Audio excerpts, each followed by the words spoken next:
Okay, we're on the outside now at 27 Edward Jennings Road, and we are taking a look at the soffits. What we got is, this is vinyl soffit, which is bead design. You can see the bead, and on the back side of that, it's kerfed open. Every couple of inches, it's an intermittent kerf so that it's doesn't fall apart, but it's open enough to let air get through. So the soffitting does have an opening. If you look closely, you can see the opening in that crack. You can see the two different colors, one for solid, one for open. Let me just get something and show you here.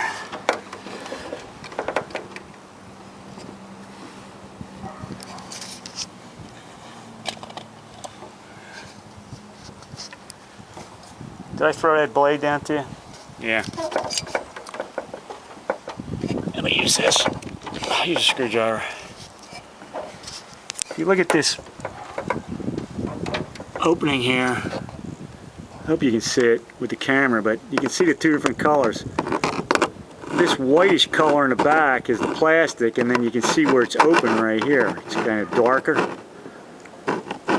That's where it's open.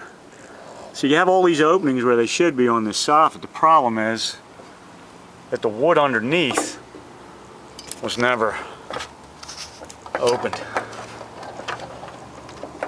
Just loosen this one screw on this spotlight, and you can see that that's solid wood in there. You know, they drilled a hole for the wire to get through, but this soffit was never opened up to let the at least not in this location, and I really don't want to take the whole building apart. But I'm willing to bet you that a good portion, if not all of it, was never really open, or if it was open, they probably just drilled a few holes in it with a spade bit and called it open, because back then they didn't have the knowledge that they have today as far as venting goes. Weren't nearly as fussy. And one last thing, we noticed that up here, when we reach under the roof,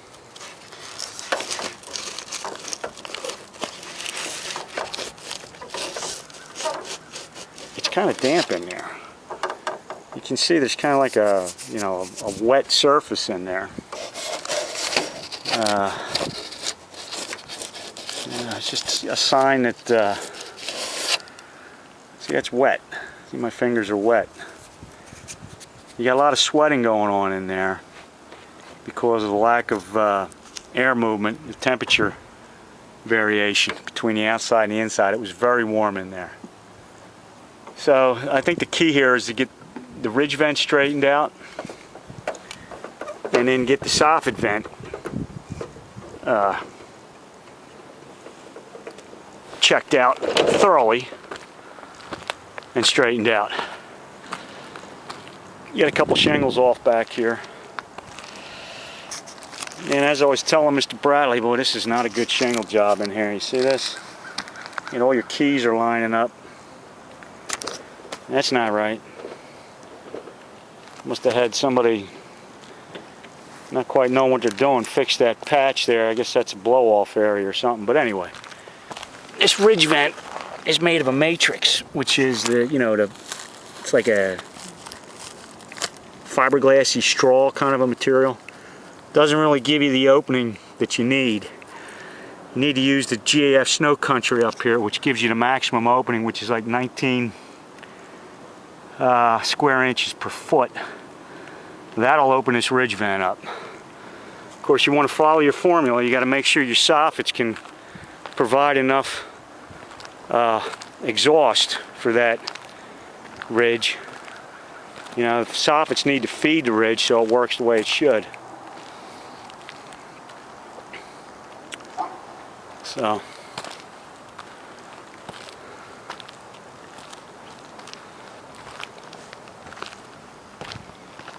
the roof feels pretty good underfoot. It doesn't feel soft. I don't think that there's any rot in this sheathing, but you won't really know until you do the roof.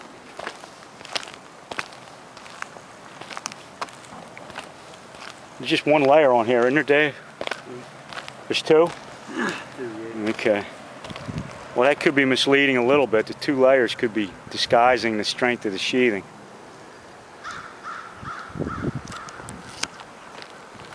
All right.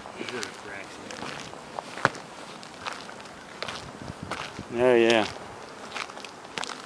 Get some cracking going on here. Well, that's movement. Something's moving inside. The substrate's moving. You see the crack, where are we? I think it's right up this line here. Exactly.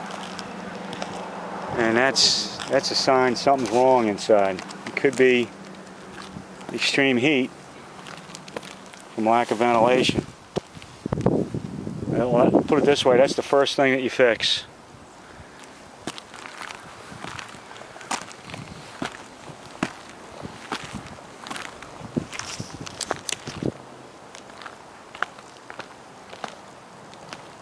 And that power fan's got to go for that system to work right.